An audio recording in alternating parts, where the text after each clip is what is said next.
Straight out of undergrad, management consultants can make anywhere from $90,000 to $120,000 US. And again, that's straight out of undergrad. So this is for like a 21 or a 22-year-old. But if those same consultants stuck out consulting for 2 to 3 years, then the amount of money that they could make from some of their exit opportunities is actually mind-blowing. And so in today's video, that's exactly what we're going to discuss: the most lucrative exit opportunities out of management consulting. One caveat I'll say is that all of this will be largely US focused. I know most of the people who watch this are in the US or are people who are trying to work in the US. And so just wanting to keep it relevant for you all. And yes, I know the demographics of you all because YouTube shows. Also, one thing that YouTube shows is that most of y'all are not subscribed. So I'd love if you could press subscribe down there. I make all these videos for free. But without further ado, let's get into the video. Starting at number 7 on the list, we have nonprofits, and it's probably no surprise that they're here. You can expect a salary range of anywhere from $40,000 or $50,000 on the low end, all the way up to $100,000 on the high end. On the low end, you're probably going to work for a nonprofit that you care about a lot, but they're not hiring you because you're a management consultant. You probably are bringing a lot of valuable skills and tools to the table, but they're hiring you likely just because they need to fill a role and they're really lucky that you've come along. On the higher end, the $100,000 range, you're probably going and working for a nonprofit that has a big backing, whether it's the Bill and Melinda Gates Foundation, whether it's open philanthropy, things like that. They're known to hire ex-management consultants from McKinsey, Bain, BCG, or other elite firms. The positions are quite competitive and thus they actually pay decently well. And so if you're going to go into this nonprofit world, the pros are that you're going to be working on things that you deeply care about. The work that you're doing, you can easily see how it's having a positive impact on the world, and you probably have a lot of opportunity to steer it, because especially at the smaller nonprofits, there's not a lot of hierarchy or organization, and thus you can take everything by the reins if you wanted to. But then if we're going into the cons of working in a field like this, obviously besides the pay, there is the fact that nonprofits can be quite disorganized, and it can be hard for you to get that same career and personal growth and development that you were getting when you were at the management consulting firm, because these companies and these organizations just don't have that much infrastructure or ability to upskill you like consulting firms do. Next, at number 6, we have joining an early stage startup. Now this can be a really exciting opportunity, and when I say early stage, what I mean is either a seed or a Series A stage company. You're likely one of the first 50, if not earlier, employees. And so if you're joining an early stage startup like this, you can expect anywhere from $60,000 to $120,000 in total compensation. And when I say total compensation, I mean both the cash that you're getting paid as your salary and whatever bonuses might be associated with that, but then also the equity that you're getting paid. And so of course, if you're joining an early stage startup, your compensation will be a lot of equity as well as some salary in cash. And essentially what you're doing is buying a ticket on a rocket ship. You're hoping that this company that you found, that no one else in the world knows about except for the small group of people that are working alongside you, that y'all are onto something special and that you're going to change the world and be the next Uber or SpaceX or Tesla or whatever it might be. And that if you do become successful, your equity, which even if it's only 0.1% of equity, if that company goes on and becomes a $10 billion company, for you, that equivalates to $10 million in cash. And so even if you only get a small portion of the equity, the fact that you were there so early that it can basically set you up for life. And so, of course, the pros of going and working for an early stage startup are the fact that there is such a big upside. It's also that you have so much ownership on a project that you likely care a lot about. If you're joining an early stage startup, especially out of consulting, you're probably doing it because you really care or have passion around the problem that they're trying to solve. You also get a ton of autonomy at a startup compared to when you were in consulting. And so you're able to go do a lot of things, execute on a lot of things, and just iterate more quickly without necessarily having to have the burden of needing to communicate it to your team or to your supervisor, or even making PowerPoint slides or Excels around the things that you're going to be doing. You just go do it, you know? And so if you're doing that, a lot of learning can come as well. The cons of going and working for an early stage startup is that, of course, you're going to work pretty hard. If at an early stage startup, the people aren't working that hard, the chances of you all becoming successful is honestly going to be pretty low. Also, there's a lot of uncertainty. Depending on how much money your company has, you might only have 6 months, 3 months, or even 3 weeks of runway before you need to figure out the next cash source, the next fundraising round, or finding product market fit. And so it can be stressful, and some people might not like that stress or might not want to deal with it. But that brings us to the next item on the list. Number 5 is going and working at corporate America. Now, honestly, I find this option to be kind of boring, but I don't want to make it sound too bad. This is, of course, exiting to a company like Coca-Cola, Disney, Ford, or just pick any Fortune 500 company and then go work there. If you go to work for one of these companies 2 to 3 years out of consulting, you're probably going to expect anywhere from $120,000 to $160,000 on the higher end. Of course, the pros of working at corporate America are pretty known. Very stable job. At most, you're probably working a 9 to 5. And then it's cool also that you're working on a company that has a huge reach and that you're actually on the ground implementing, rather than when you were in consulting, you were just recommending but never actually having any ownership over anything. However, the cons of going and working for a corporate America, and this is stuff that I've heard from friends who have gone and done this path as well, is that it can be kind of boring. There isn't that much for you to do, and you're not pushing the needle or pushing the envelope on anything, right? This company's massive, there's a lot of bureaucracy, so you're not going to get a lot of impact or ownership on the things that you're doing, and thus you can still feel bored and feel like you're a cog in the machine, similar to how you might have felt in consulting.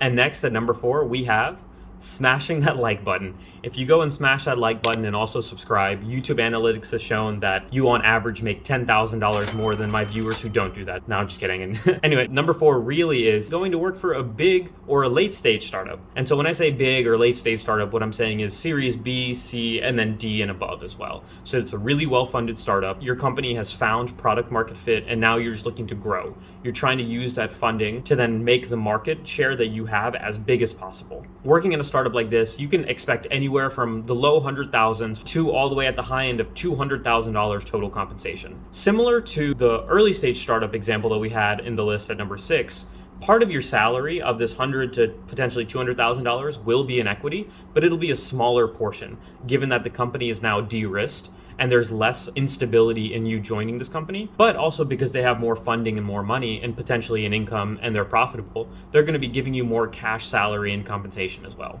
And so the pros of going to work for a late stage startup are that you might still get that feeling that you're early to the party on something that the world still doesn't know about, even though it's becoming more and more popular. And that you also probably have a decent amount of ownership and the actual ability to implement things that you care about, especially compared to consulting or to corporate America. However, you're still not going to get as much autonomy or freedom to do what you want to do as, let's say, an early stage startup. But the benefit as well is that you'll probably be working a more relaxed lifestyle, because especially at companies now that have 3, 4, 500 plus employees, you're not needing to work 12 to 15 hours a day or work on the weekends all the time. The company is set up and established, right? And it's no longer contingent upon any one or any group of people.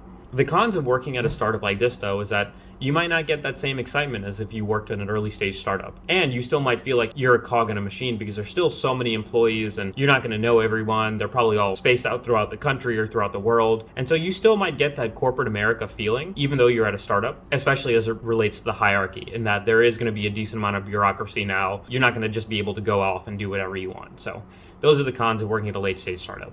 That brings us to number 3 on the list, which is actually consulting.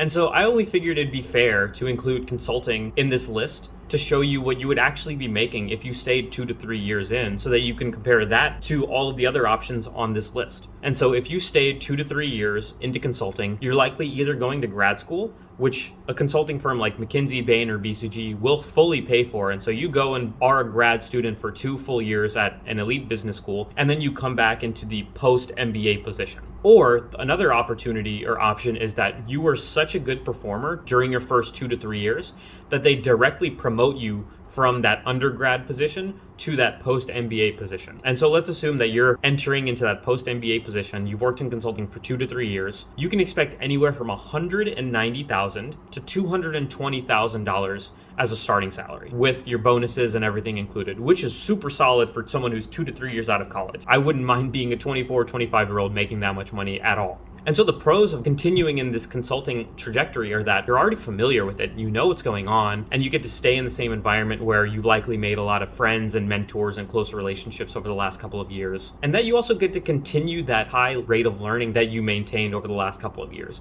It's no secret that in consulting you learn a lot, and so you're just going to continue that. And then you also continue on this trajectory of eventually becoming a partner, which in and of itself is a really lucrative opportunity as well, even if it might be 5, 6, 7 years away from that point you're in now. The cons, however, are that you're still just a consultant. You're not implementing anything and you're just recommending stuff at the end of the day. Additionally, you're still not going to be having a sustainable lifestyle. If anything, the more experience you get in a consulting firm, the worse your lifestyle generally can be, just because you have more people to deal with and manage. You're working on a lot more people-related problems rather than data problems. And so people are complicated and they might have problems in the middle of the night, like if it's a tough client. So you might have to deal with that. And then the other thing is that you might be golden handcuffed. I think consulting firms do a great job, unfortunately, of always giving you something to look forward to, whether it's in 6 months, whether it's in a year. It could be a new promotion, it could be a bonus if you wait a little bit longer. And so you're always going to be breadcrumbed to staying longer and longer. And thus, it makes it harder for you to leave and eventually go do what you actually want to do. And so those are a lot of the cons as it relates to staying in consulting.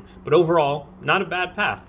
Okay, so with number 3 done, we're getting pretty far down into the list. All we have is number 2 and number 1 left, and obviously, because you know how the numbers work. But yeah, I'm just curious. Comment below what you think they are, or comment after you hear number 2 and number 1, and if you got them right. But anyway, for number 2, we have venture capital. I'm not gonna lie, this one is a little controversial to put here because the variability is so high. And you'll see what I mean. In VC, after 2 to 3 years in consulting, you're gonna go in and work as an associate usually, and you can expect anywhere from on the low end of $100,000 to on the high end of sometimes $250,000, which is insane. Of course, on the low end, you're probably working with smaller funds and you're likely investing in smaller companies. On the high end, you're probably at a mega venture capital fund and investing in growth stage startups, which are companies that are de-risked enough to have found product market fit and they're trying to grow, kind of like the late stage startups we saw earlier. But you have a lot of money to invest, so you can invest in a lot of them. All this to say, with VC, how much you get paid really depends on a lot of things, including where you're working, the kinds of companies you're investing in, the kind of fund size you have, and many more things as well. The pros of going and working for a VC is that it's pretty exciting work on a day-to-day basis. You're likely meeting with founders, getting to learn more about their really cool and exciting ideas that they're passionate about. You're also trying to ramp up on really technologically advanced and innovative industry so that you can make a good decision around who is a good player in it and who is not a good player. And you're also likely working with quite smart people who care about entrepreneurship and being around startups as well. The cons of VC, however, are that you're probably going to be working pretty hard hours, especially during deal time. You're also still far away from the impact. You're just investing in people who then go on and make that impact. You're not the ones bringing it about. But I have heard the argument that by interacting with and hopefully supporting these startups, you are helping them along their journey, which can be quite fulfilling.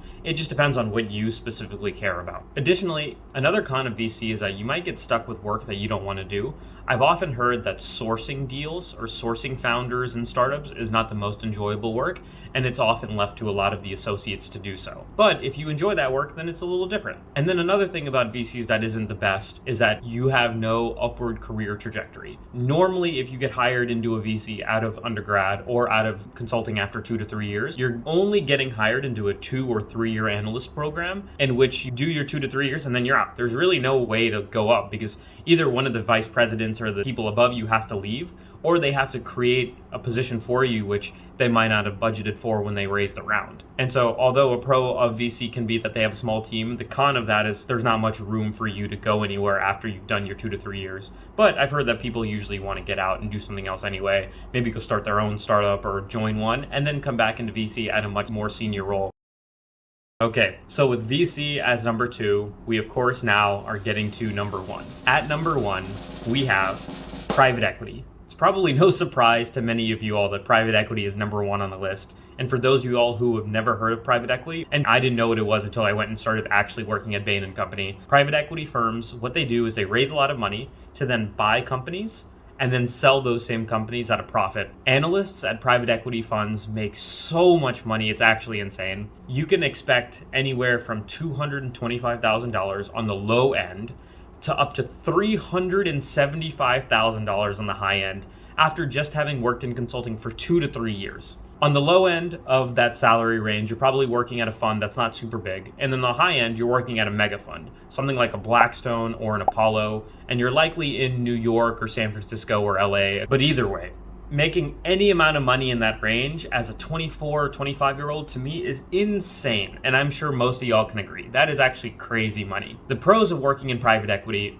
obviously the pay, But aside from that, you're going to be learning a lot, and you're likely going to be working around really, really smart people and doing some interesting things, right? You're making a decision on whether your fund want to spend $100 million plus buying a company. And then, like I said, you're working with really smart people who probably have access to wealthy or really powerful people in general. And so that can be an exciting and interesting environment to be in. The cons, however, and I'm sure you can predict, is that you work a ton of hours. I know a lot of my friends who've gone into private equity who have pulled back to back 100+ hour weeks. They've been on vacation and had to cancel the vacation and go back home because of work-related thing. And that's just kind of the understanding that you come to when you work in private equity. You're going to be getting that high rate of learning. You're going to be getting paid a lot of money, but your life kind of doesn't become your life at some point. It becomes subject to work. And so that's definitely the trade-off you have to make. The other thing with private equity is that the upward trajectory is also a little bit in question, similar to VC. A lot of private equity companies will hire you as an associate for 2 or 3 years. And then after that, a lot of people will go to business school. And I've heard that usually it's only 10 or 20% of those associates who get offered the VP level role after business school. Part of it could be that most people don't want to go back into private equity after having worked that long for 2 years. But if you did, the chances of you getting that next level aren't guaranteed. And so you better save up the money that you can while you're working those 2 years and then go do something else with your life afterward. I'm sure they figure it out though. They'll be fine. So that concludes the most lucrative exit opportunities that you can expect after working in management consulting for about 2 to 3 years. However, as I hope you all know, there's a lot more to life than money. And so if you want to see why I picked number 6 on this list and have not regretted it one bit, then click on this video here. But until then, we'll see you all next video. Peace.